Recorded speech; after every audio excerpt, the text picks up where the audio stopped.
Hello everyone, welcome back to CSR's classes. So as already said in my previous video, we focus more on content, strategy and revision, how to get the right content, how to get the right strategy, and then how to revise them. So these are the three pillars of CSS classes. And in today's video, we'll be continuing our series that is Modern History MCQs.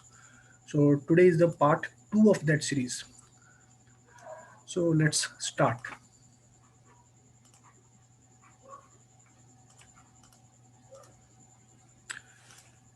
First question, the use of charkha is associated with which of the following? Now, charkha is a very important part of modern history. So the question is asking, charkha कहाँ पे use हुआ था? Harappa, Vedic age, Buddhist age, Mauryan age, and non-cooperation movement. Now यहाँ पे एक trick है. आप अगर ऑप्शन देखोगे तो यहाँ पे एक 5 ओनली करके है. 5 only is non cooperation movement. We all know कि नॉन कॉपरेशन मूवमेंट 1920 में चरखा उस टाइम पे काफी फेमस हुआ था, यूज भी हुआ था. लेकिन क्या हमको पता है कि ये 4 चीज में चरखा यूज है या नहीं, या फिर यूज हुआ था या नहीं? Now the point is Harappa is very old, Vedic, these are all ancient. Buddhist, Mauryan, ये सब एंशियंट है. तो mostly people will get confuse कि चलो 5 ओनली है तो आंसर 5 ही होगा. ओके, एंड 5 सब में है. अब देखोगे 5 सब में है क्योंकि ये कॉमन चीज है. लेकिन योजना में, पिछले साल योजना में ये पॉइंट आया था कि चरखा जो है सब में यूज हुआ था. हड़प्पा में भी यूज हुआ था, वैदिक में भी यूज हुआ था, बुद्धिस्ट एज में भी हुआ था जो कि महाजन प्रदेश का टाइम है 6th सेंचुरी. मौर्यन एज, उसके बाद मौर्यन एज आया, मौर्यन एज में भी हुआ था. सो नॉन कोऑपरेशन मूवमेंट में तो हुआ था. So charkha was not a modern concept, Gandhi ji के साथ एसोसिएटेड था, बट चरखा पहले भी यूज हुआ था. So here the answer is all of the above. So इस तरीके का क्वेश्चंस काफी पूछे जाते हैं. लाइक ये क्वेश्चन तो रिपीट नहीं हुआ है, मतलब अभी तक क्वेश्चन आया नहीं है, लेकिन may come. This kind of question usually come in competitive exam like UPSC. Okay, now let's move to the second question. So here the same thing I've written.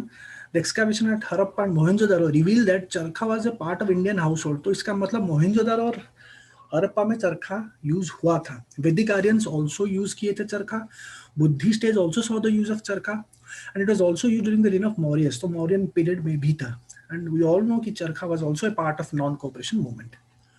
Okay, now next question. Who was the first woman to address a public meeting in Lahore wearing a khadi sari and many others followed her? तो पहला women कौन थी जो कि खादी साड़ी पहन के public meeting किया था, एंड उसके बाद काफी सारे वुमेन ने, जैसे कि सरोजिनी नायडू हो गया, काफी सारे उनको फॉलो किया था. तो Sarojini Naidu is a very famous personality when it comes to khadi, right? Sarla Devi Chaudhrani, Anasuya Sarabhai, Pritilata Waddedar, ये सब के सब फेमस हैं. They are famous and they are all associated with Gandhi ji. So यहाँ का जो ये जो पर्टिकुलर आंसर है, this is a very factual information. It was also given in, it is available in books, it is available इन योजना also, if I remember it correctly. So the here answer is Sarla Devi Chaudhrani. Sarla Devi Chaudhrani was the first woman to address a public meeting wearing a sari. It was around 1920-21.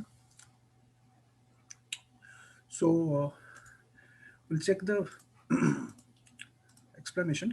So it was Sarla Devi Chaudhrani. I guess it was 1920, 1922 or 21, 21 or 22. So during that phase, because at that time it was going on, this charkha system was quite famous during that non-cooperation movement. Okay, fine. Next question. During the freedom struggle, the khadi work in one of the states was done at the Gandhi Karma Mandir. So Gandhi Karma मंदिर एक जगह था जहां पे खादी का work होता था एक पर्टिकुलर स्टेट पे. They have not mention which state in the question, I have not mentioned it. Okay, so it was founded by which of the following freedom fighters personality? ये जो गांधी कर्मा मंदिर है, ये किसने किया था? ये भी एक डिफिकल्ट क्वेश्चन है क्योंकि नॉर्मल बेसिक लेवल बुक्स में है नहीं. सो राजेंद्र प्रसाद, सरोजिनी नायडू, सुभद्रा महताब, सी राजगोपालाचारी. ये Rajendra Prasad, Sarojini Naidu, Rajagopal, these are very common terms. So usually people क्या होता है, जो एस्पिरेंट्स होते हैं वो कॉमन टर्म के साथ जाते हैं ताकि जैसे को हम तुक्का लगाना बोलते हैं, हम तुक्का लगा के आ जाते हैं, लेकिन एक्चुअली वो ट्रैप होता है. हमेशा एक ऑप्शन रहेगा जो कि कॉमन नहीं है. That is Subhadra Mahtab from Orissa. तो इन्होंने, सुभद्रा महाताब फ्रॉम उड़ीसा, इन्होंने वो चीज किया था फ्रॉम उड़ीसा, ठीक है। तो the correct answer is Subhadra Mahtab. So Gandhi Karma Mandir by Subhadra Mahtab, just remember the name, in Orissa, वहां पे ये वर्क होता था। Okay, next, consider the following statements about Shanti Deva. Shanti Deva, the peace army. First statement, it was made by Gandhi's followers in India. Okay, we'll come to that. The term was first coined by Gandhi's political guru G.K. Gokhale. Okay. Third statement, post-independence, Vinoba Bhave and J.P. Narayan developed this organization further in spiritual and political approach respectively. Now, three statements which are quite common statements. Okay, Shanti Deva जो piece army था, ये गांधी जी के follower ही किए थे, क्योंकि गांधी जी के death के बाद ही ये सब चीज हुआ है। क्योंकि नॉर्मल जो हमारा जो 1920s 30s 40s है, हमने शांति देवा के बारे में सुना नहीं था। Okay, the term was first coined bye Gandhi's political guru G.K. Gokhale. Now, this statement is a trap. This statement is a trap. It looks nice, but it is a wrong statement. शांति देवा piece army का जो term है, ये खुद गांधी जी ने ही किया था, ये खुद गांधी जी ने ही किया था। सो रिमेंबर, तो ये खुद गांधी जी ने ही ये टर्म को कॉइन किया था। तो ये स्टेटमेंट तो गलत है, तो दो गलत हो गया, बी और डी चला गया। सो 1 and 3 and 3 बचा।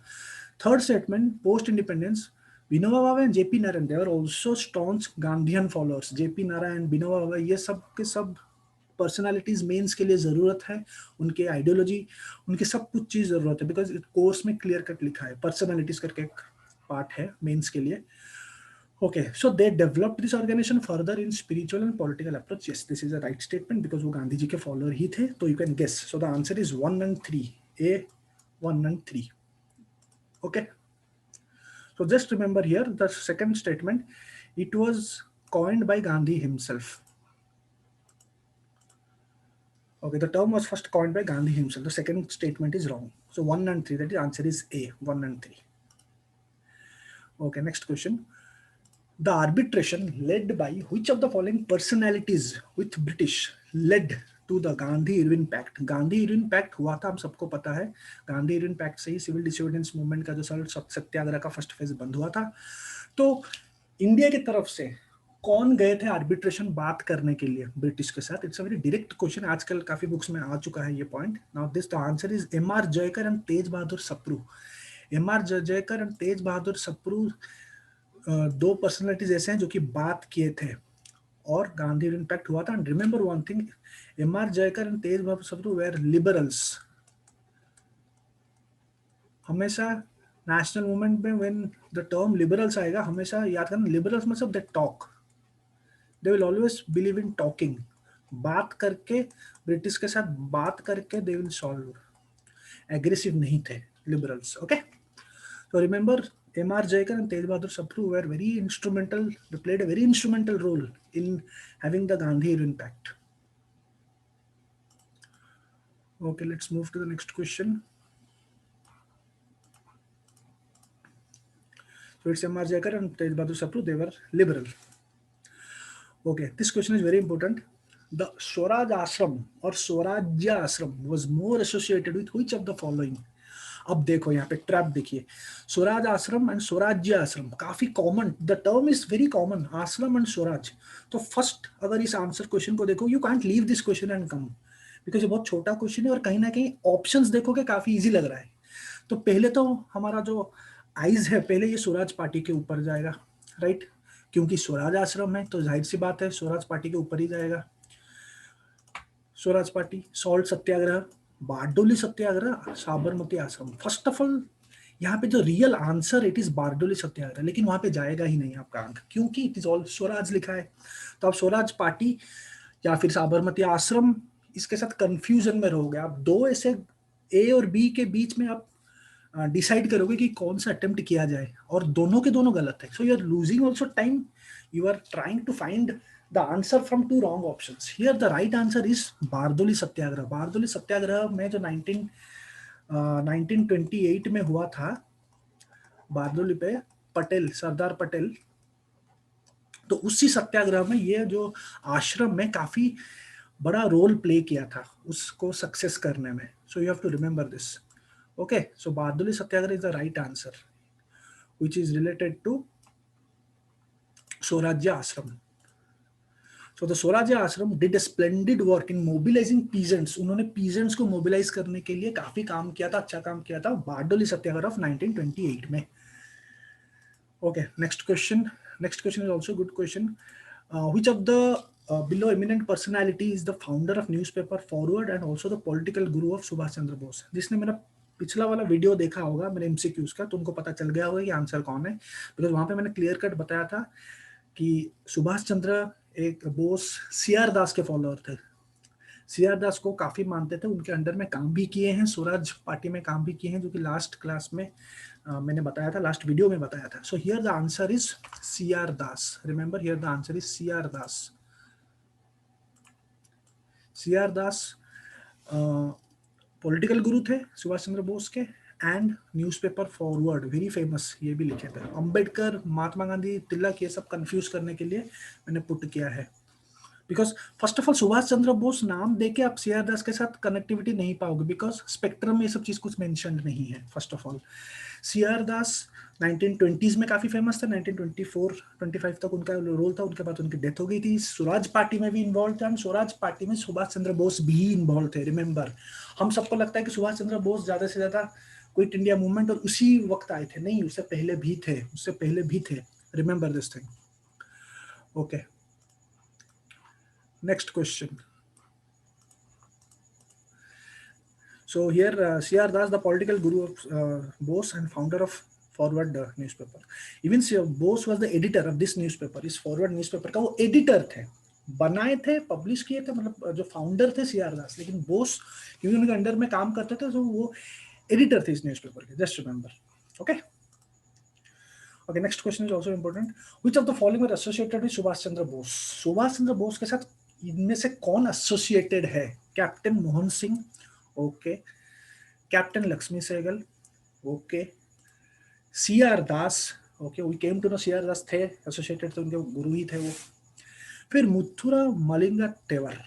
तो यहाँ पे सीआर दास हम कंफर्म हो गए, बिकॉज हमको पता चल गया है. मोहन सिंह भी सबको पता होगा कि मोहन सिंह आईएनए के साथ फॉर्म किए थे आईएनए को, और सीआर बोस भी आईएनए के साथ जुड़े थे उनके बाद, तो वन तो सही है.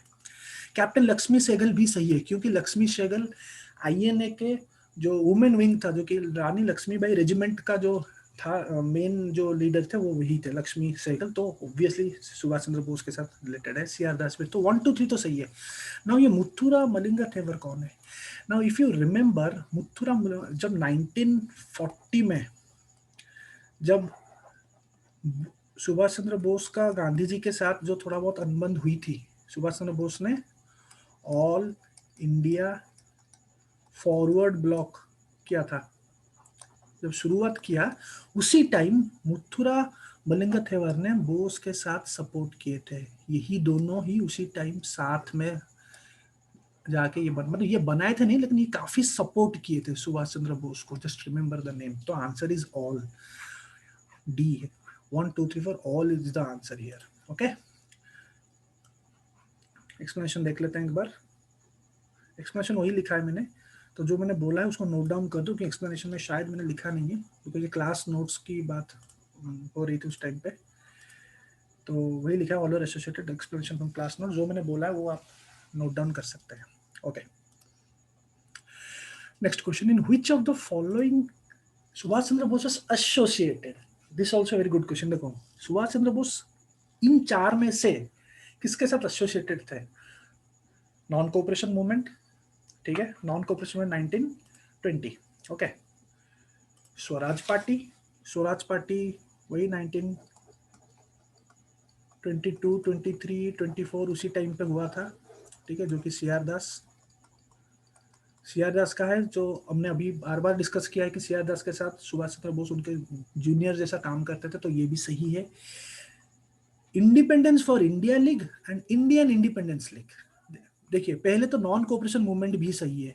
नॉन कोऑपरेशन मूवमेंट में भी सुभाष चंद्र बोस एसोसिएटेड थे. वो छोटे थे, यंग थे, लेकिन थे, एसोसिएटेड थे. रिमेंबर, स्वराज पार्टी में भी एसोसिएटेड थे. वो सीआर दास को बहुत ही ज्यादा सपोर्ट करते थे। Okay, now comes independence for India league and Indian independence league. First of all, Indian independence league 1928 में बना था, सुभाष चंद्र बोस एंड जवाहरलाल नेहरू ने बनाया था। किसके खिलाफ? नेहरू रिपोर्ट के खिलाफ। नेहरू रिपोर्ट जो 1928 में आया था, उन वहां पे डोमिनियन स्टेटस था। ओके, तो डोमिनियन स्टेटस के खिलाफ, क्योंकि तब तक इन दोनों को, बोस और नेहरू को, I am talking here, Nehru is here, the Nehru is Jawaharlal Nehru and here the Nehru is Motilal Nehru. Okay, उन दोनों ने ये लीग बनाया to counter the dominion status, क्योंकि उनको लगा कि अभी डोमिनियन स्टेटस का कोई मतलब नहीं है, हमको पूरी आज़ादी चाहिए, complete independence we need. Okay, तो जाहिर सी बात है 4 भी सही है। अगर 4 सही है तो फिर Indian independence for India league क्या है? फिर ये तीसरा वाला क्या है? ये जो है ये 1920s में था, लेकिन ये आउटसाइड इंडिया ऑपरेट करती है। ये आउटसाइड इंडिया ऑपरेट करती है, रिमेंबर 1920s से। फेमस नहीं था, लेकिन कब फेमस हुआ? 1942 के आसपास, जब आईएनए चल रही थी बाहर, तब इंडियन इंडिपेंडेंस लीग और फेमस हो गई। तो उसमें भी सुभाष चंद्र बोस एसोसिएटेड थे। ठीक है, तो चारों के चार में Subhash Chandra Bose is associated. Just remember, non cooperation movement, Swaraj party, independence for India league, Indian independence league, everything Subhash Chandra Bose is associated. So Subhash Chandra Bose की लाइफ जो है, it's not only related to 1930s 1940s का क्विट इंडिया मूवमेंट। वो काफी कुछ किए थे 1920 से 1915-16 से भी, यंग एज से भी उन्होंने बहुत कुछ किया था, शुरुआत कर दिया था। Okay, so all the above are correct. Next question. So this is our last question, which is also a very interesting question.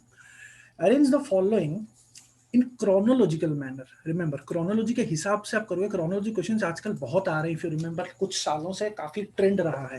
Now it's a difficult question if you do not know the exact party name and the year. See, all India Kisan Sabha हमने सुना है, ये है book में।